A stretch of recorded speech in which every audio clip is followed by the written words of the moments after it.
नमस्कार। 23 के महासंग्राम के एमपी डिबेट में आपका स्वागत है। मैं हूं अभय किशोर। अब मिशन 2023 का चुनावी बिगुल बज चुका है। तारीखों के ऐलान के साथ ही चुनावी मैदान में सियासी दलों के सिपाही भी उतर चुके हैं। बीजेपी ने तो अपने 136 प्रत्याशियों को मैदान में उतारकर बढ़त भी बना ली है। वहीं कांग्रेस की तरफ से अभी उम्मीदवारों का ऐलान नहीं हुआ है। इन सब के बीच कुछ ऐसे उम्मीदवार भी हैं जो चुनाव के इस समीकरण को बदलने का माद्दा रखते हैं।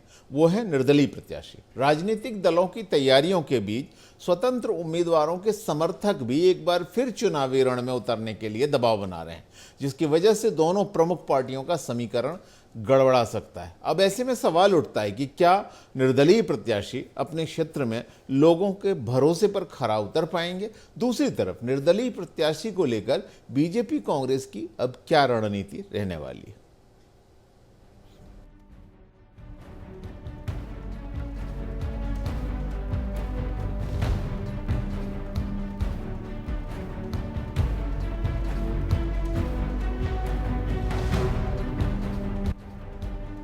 मध्य प्रदेश में चुनाव के लिए आचार संहिता लगते ही चुनावी सरगर्मियां तेज हो गई हैं।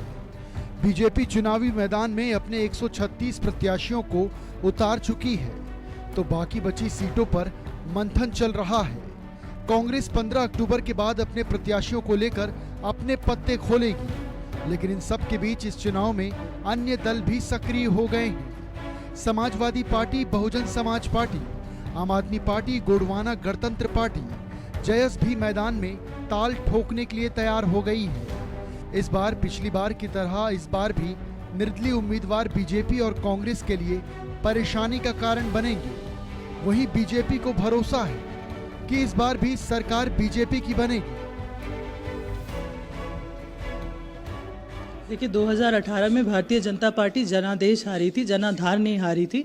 और आपको पता होगा कि 106 सीटों पे भारतीय जनता पार्टी की सरकार आई थी। तो इस बार भी प्रचंड बहुमतों से भारतीय जनता पार्टी विजय परचम लहराएगी और कमल की सरकार बनेगी। और जैसा कि हमारे प्रदेश अध्यक्ष जी ने कहा है, कमल दिवाली मनेगी। और हमारे यहाँ बड़ा चिंतन और मनन करके जो भी कैंडिडेट्स हैं वो डिसाइड किए गए हैं। आपने देखा है कितने बड़े बड़े धुरंधर, कितने बड़े बड़े दिग्गज हमारे मैदान में उतरे हैं। तो अवश्य वो हमें विजय दिलाएंगे और बहुत जल्द हम साथ में विजय उत्सव मनाएंगे। कई निर्दलियों को बीजेपी और आम आदमी पार्टी टिकट दे चुकी है, तो कुछ पर कांग्रेस की निगाहें हैं। ये ऐसे प्रत्याशी हैं जिन्होंने पिछले चुनाव में 10-20 नहीं बल्कि 30,000 से ज्यादा वोट हासिल किए। पिछले चुनाव में 4 निर्दलीय प्रत्याशी विधायक चुनकर आए। इसमें खरगोन की बुरहानपुर, भगवानपुरा, बालाघाट की वारा सिवनी और आगर की सुसनेर सीट है। इसके अलावा कुछ निर्दलीय ऐसे भी हैं जो 2018 के विधानसभा चुनाव में दूसरे नंबर पर रहे। कांग्रेस का मानना है कि इस बार का चुनाव जनता वर्सेस बीजेपी है। देखिए, मुझे लगता है इस बार चुनाव जो है वो जनता वर्सेस बीजेपी है। इस बार निर्दलियों का कोई स्थान रहेगा नहीं। निर्दलियों को देकर वोट जनता इस बार गुमराह नहीं होगी। बीजेपी प्रयास करेगी, लेकिन हमें पूरी उम्मीद है कि इस बार निर्दलियों को जनता सबक सिखाएगी और साथ के साथ इस बार सीधा मुकाबला जनता और भाजपा के बीच में। साल 2018 में जिस प्रकार से निर्दलियों ने बीजेपी और कांग्रेस का समीकरण बिगाड़कर दोनों ही दलों को बाउंड्री पर लाकर छोड़ा था, जिससे इन निर्दलियों से समर्थन लेना बीजेपी और कांग्रेस के लिए मजबूरी बन गई थी। लेकिन इस बार देखना होगा कि 2023 के विधानसभा चुनाव में ये निर्दलीय किसका समीकरण बिगाड़ते हैं। Rakesh Sharma, Asian news, Bhopal. तो निर्दलीय हमेशा एक चुनावों में जो है एक अहम भूमिका निभाते हैं और छोटी पार्टियों और निर्दलीय के चलते कई बार हार जीत का समीकरण भी बिगड़ता जाता है। इस मसले पर चर्चा करने के लिए मेरे साथ 3 खास मेहमान जुड़ रहे हैं। मेरे साथ हैं बीजेपी के प्रवक्ता डॉक्टर प्रेम व्यास जी, साथ ही कांग्रेस के प्रवक्ता कुंदन पंजाबी जी और हमारे ब्यूरो चीफ राकेश शर्मा जी। आप तीनों का बहुत बहुत स्वागत। प्रेम व्यास जी, अगर हम निर्दलियों की बात करें तो सीधे सबसे पहले सतना की तरफ निगाह जाती है, जहां गणेश सिंह जी को आपने 4 बार के सांसद गणेश सिंह जी को प्रत्याशी बनाया तो चतुर्वेदी जी नाराज हो गए। सीधे उन्होंने जो है निर्दलीय चुनाव मैदान में उतरने की घोषणा कर दी। हर बार के चुनाव में निर्दलीय कहीं ना कहीं खड़े होते हैं और एकदम से बेकार भी नहीं जाते। मतलब मैं अगर पिछले तीनों चुनावों की तरफ देखता हूं तो 3 से 4 सीटें निर्दलीय हर बार जीतते भी रहे हैं और 5-5.5% से लेकर 8% तक वोट भी काटते रहे हैं। तो इस बार भी क्या आपको लगता है कि बागी, नाखुश और नाराज लोग मैदान में उतरकर समीकरण बिगाड़ सकते हैं? देखिए, निश्चित रूप से लोकतंत्र में सबको अपनी बात करने का अधिकार है और जी। सबको अपनी लड़ाई लड़ने का भी अधिकार है। और दूसरी बात है कि निर्दलियों की जहां तक बात है तो निर्दलीय कुछ वोट्स पर अपना प्रभाव जरूर डालते हैं, शायद वो क्षेत्रवाद के कारण हो, चाहे वो भाषाई समानता के कारण हो, जी। चाहे वो उनका व्यक्तिगत एक प्रभाव सभी का होता है अपने क्षेत्र में, जो व्यक्ति कार्यकर्ता, परंतु जनता ये भी देखती है कि उस व्यक्ति ने कार्य किस संगठन के अंडर में करा है, किस दल के अंडर में करा है। अगर भारतीय जनता पार्टी के अंडर में कार्य करा, इसका मतलब पार्टी को चुनना ज्यादा बेहतर है, क्योंकि पार्टी की तरफ से जो भी कैंडिडेट खड़ा होगा वो वैसा ही कार्य या उससे बेहतर कार्य करके दिखाएगा, चूंकि संगठन ने उस व्यक्ति को इस कार्य के लिए माध्यम चुना है। दूसरी चीज है कि जो पिछली बार चारों कैंडिडेट जीते थे निर्दलीय, वे तो चारों कांग्रेस के थे और मुझे लगता है कि इस बारे में ज्यादा चिंतन मनन करने की आवश्यकता कांग्रेस को भी है, चूंकि वे चारों ही, आप बुरहानपुर सीट देखिए, उसके बाद सुसनेर की सीट, भगवानपुरा, वारसिवनी, इसमें से 3 जगह पर तो कांग्रेस प्रत्याशी तीसरे नंबर पर आया है। दूसरे नंबर पर जरूर भारतीय जनता पार्टी का प्रत्याशी रहा है, पर तीसरे नंबर पर आया। और तीसरी मुख्य बात, इस बार का जो चुनाव है वो भारतीय जनता पार्टी वर्सेस पूरा घमंडिया है। जो समाजवादी पार्टी अपना नाम रख रही है, या आम आदमी पार्टी रख रही है, बहुजन समाज पार्टी रख रही है, कांग्रेस अपना नाम रख रही, तो ये तो चारों मिलकर देश में चुनाव लड़ रहे हैं। तो अब जनता का मैंडेट क्लियर रहेगा कि उसको भारतीय जनता पार्टी के साथ जाना या अन्यत्र घमंडिया के साथ जाना। अगर सपा को वोट जाएगा तब भी घमंडिया को जाएगा, अगर कांग्रेस को जाएगा तब भी घमंडिया को जाएगा। तो मुझे लगता है इस बार का चुनाव बहुत विशेष है। इन सभी, अगर अपन इसी सभी दृष्टिकोण को गोचर करते हुए देखते हैं तो इस बार का चुनाव सटीक है और जनता सटीक निर्णय लेगी। चलिए कुंदन जी, पिछली बार के अनुभवों को देखें तो 4 के 4 जो निर्दलीय विधायक थे निश्चित तौर से आपकी पार्टी से कहीं न कहीं, चाहे वो राणा विक्रम सिंह की बात करें या बाकी लोगों की भी बात करें, अर्चना चिटनिस को भी हराया तो निर्दलीय ने ही हराया। क्या आपको लगता है कांग्रेस में भी, हालांकि आपके टिकटों की चूंकि अभी घोषणा नहीं हुई है तो परिस्थिति साफ नहीं है, लेकिन क्या निर्दलीय प्रत्याशी मैदान में उतरकर आपके लिए भी चुनौती बन सकते हैं? देखिए, पिछली बार के उलट इस बार स्थितियां अलग हैं। 2018 में कुछ जगहों पे हमने देखा था हमारे ही कांग्रेस पार्टी से जिनको टिकट या तो नहीं मिली थी या नाराज होकर उन लोगों ने चुनाव लड़ा था निश्चित रूप से, और कहीं कहीं उन लोगों ने अपने प्रभाव दिखाते हुए जीत भी दर्ज की थी इक्का दुक्का जगहों पे। उसमें से एक बुरहानपुर है, वारासिवनी, और जो आपने 4 नाम बताए वो। और वैसे भी इस प्रदेश के अंदर लोगों की तासीर है कि 2 दलीय व्यवस्थाओं पे आधारित चुनाव पर ही लोग यहाँ पे आके टिकते हैं। हमने देखा है कि निर्दलियों के अलावा भी अगर किसी दूसरे, तीसरे और चौथे दल ने भी अगर यहाँ पे प्रवेश करने की कोशिश की है तो उसे इस प्रदेश की जनता ने हमेशा नकारा है। इसके पूर्व में भी हमने देखा था किस प्रकार से बहुजन समाज पार्टी ने विंध्य और चंबल के तरफ से मध्य प्रदेश के अंदर प्रवेश करने की कोशिश की थी। जब दिग्विजय सिंह जी की सरकार थी या अर्जुन सिंह जी की सरकार थी, पूर्ववती, या कुंदन लाल पटवा जी की, तो उन लोगों को कोई बहुत ज्यादा विशेष सफलताएं नहीं मिली थी। लेकिन आज सपा ने भी कुछ जगहों पे चुनाव लड़के जीत हासिल की थी, लेकिन आज वो कहाँ है उनका अता पता नहीं है। इसी प्रकार से निर्दलियों को इस प्रदेश के अंदर कितना इस प्रदेश की जनता पसंद करती है तो वो उसके ऊपर भी है। लेकिन मुझे नहीं लगता, चिंता आज भारतीय जनता पार्टी को करनी चाहिए। भारतीय जनता पार्टी के अंदर चूंकि बहुत अधिक गुटबाजी है, बिखराव है, भारतीय जनता पार्टी इस मध्य प्रदेश के अंदर डूबता हुआ जहाज बन के रह गई है और लोग भारतीय जनता पार्टी को छोड़ छोड़ के पलायन कर रहे हैं। और सबसे ज्यादा जो भारतीय जनता पार्टी के दिग्गज कई चेहरे हैं, उन्होंने माननीय कमलनाथ जी के नेतृत्व में कांग्रेस भी ज्वाइन की है। और जो बचे हुए जो हैं उनके ऊपर अन्य दलों की निगाहें हैं। अब वो कितना असर करते हैं वो तो भारतीय जनता पार्टी और वो जो मंसूबा पाले हुए बैठे हैं निर्दलीय चुनाव लड़ने का वो जाने, लेकिन कांग्रेस को इससे बहुत ज्यादा फर्क नहीं पड़ना। चिंता और डर और भय और घबराहट मात्र भारतीय जनता पार्टी के अंदर है, उसी को नुकसान होना है, उन्हीं की सत्ता जा रही है और जो भी परिणाम आएंगे उसका दुष्परिणाम भारतीय जनता पार्टी को इस प्रदेश के अंदर भुगतना पड़ेगा। चलिए प्रेम व्यास जी, अगर हम देखें तो कुंदन पंजाबी जी ने सीधे सीधे आपकी पार्टी की तरफ ही जो है हमला बोला है और उनका कहना है कि आपकी पार्टी से एक भगदड़ भी है और आपकी पार्टी चूंकि सत्ता में है तो चुनौती भी आपके सामने ज़्यादा है। कांग्रेस का तो यहाँ तक दावा है कि चूंकि सरकार जा रही है आपकी तो चिंता आपको करनी चाहिए। क्या आपको लगता है कि वाकई टिकट वितरण के बाद कहीं इस तरह का असंतोष है कि आपकी पार्टी से बागी होकर प्रत्याशी चुनाव मैदान में उतर सकते हैं, जैसा कि सतना का मैंने जिक्र किया था? क्या और जगहों पर भी ये चुनौती आपके लिए बनती जा सकती है?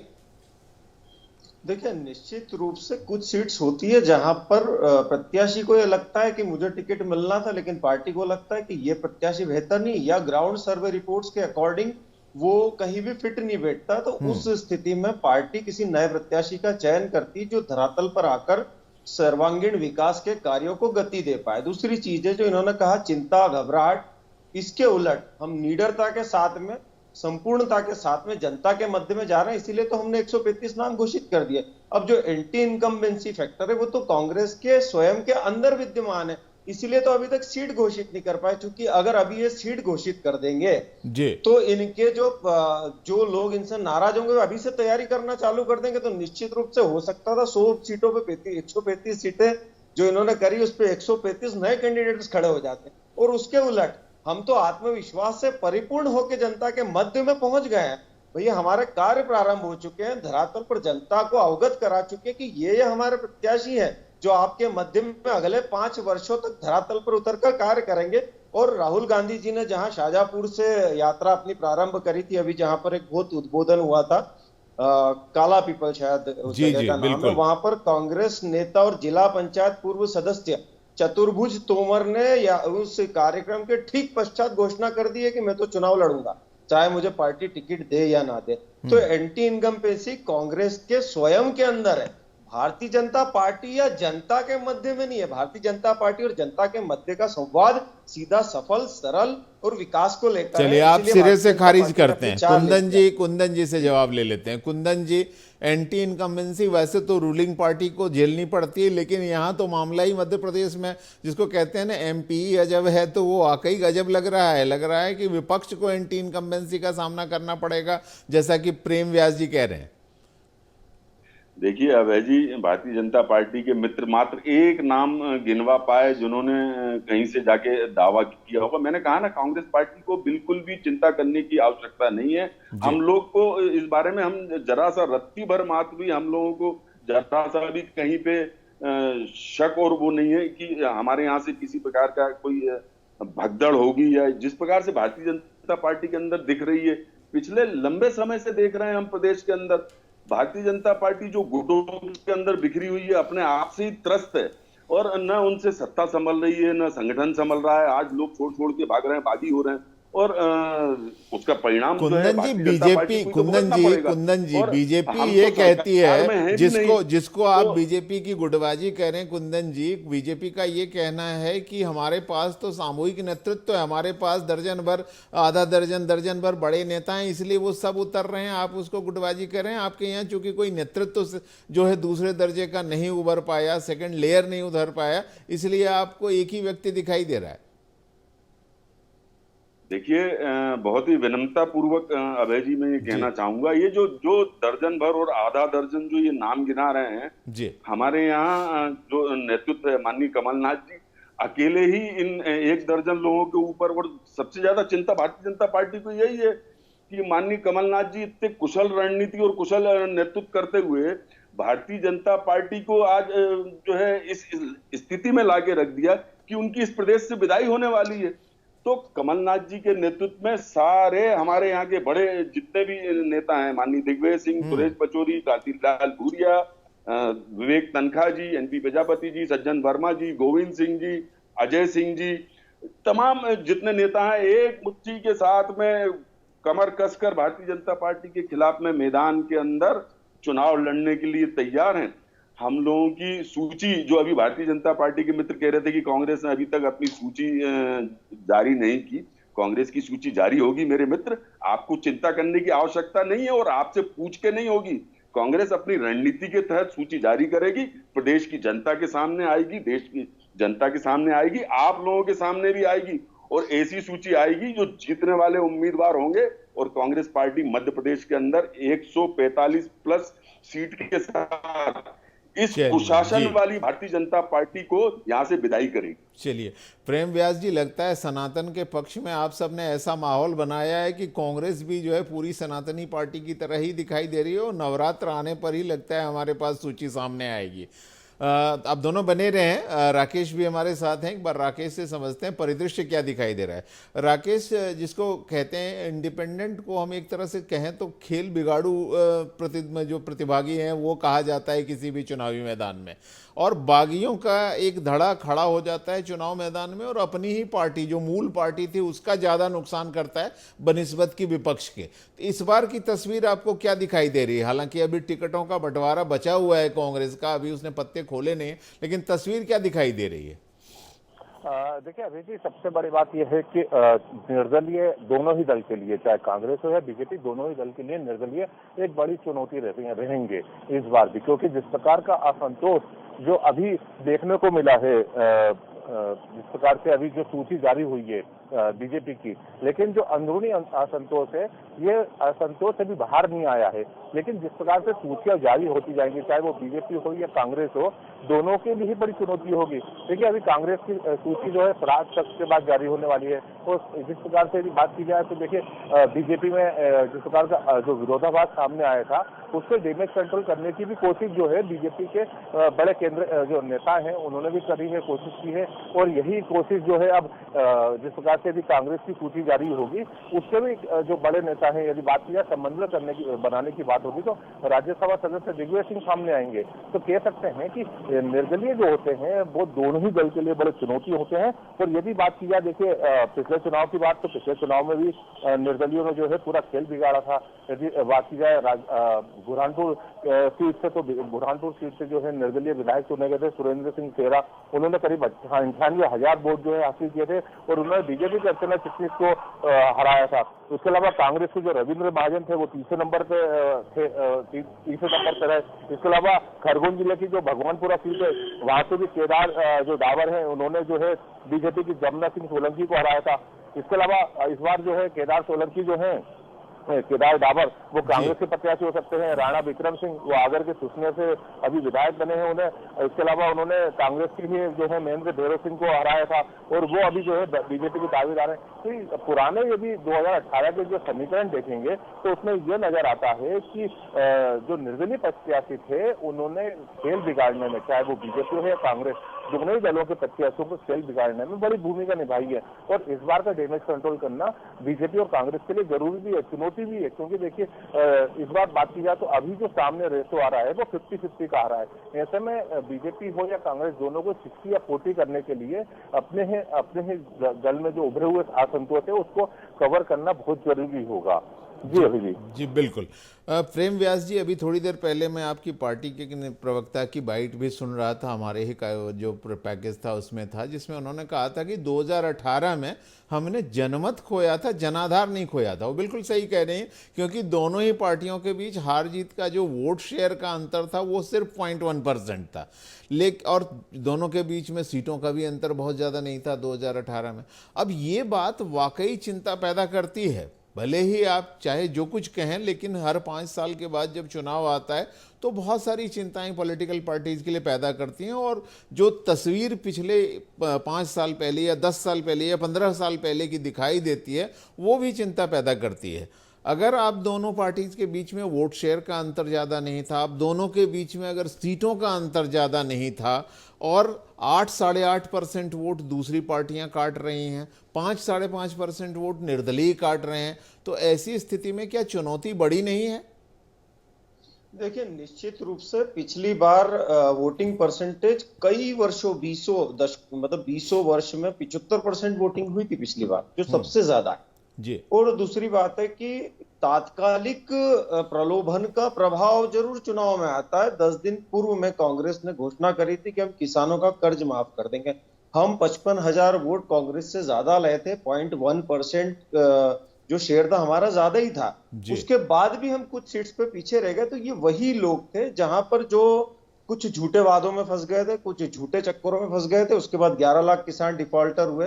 पुनः 49,000 करोड़ रुपया जो भारतीय जनता पार्टी ने उनको प्रोवाइड करवाया मुख्यमंत्री शिवराज सिंह जी चौहान के नेतृत्व में, और 11 लाख डिफॉल्टर किसान जो हो गए थे, उनका जो ऋण का ब्याज था वो भी माफ करा। तो निश्चित रूप से अब जन आशीर्वाद यात्राओं के माध्यम से, विधायक आपके द्वारा माध्यम से जनता को जितने किए गए विकास कार्य उससे पूर्ण रूप से अवगत करा दिया गया। और मुझे नहीं लगता कि इस बार जनता कहीं भी किसी भी झूठे प्रलोभन में फंसेगी।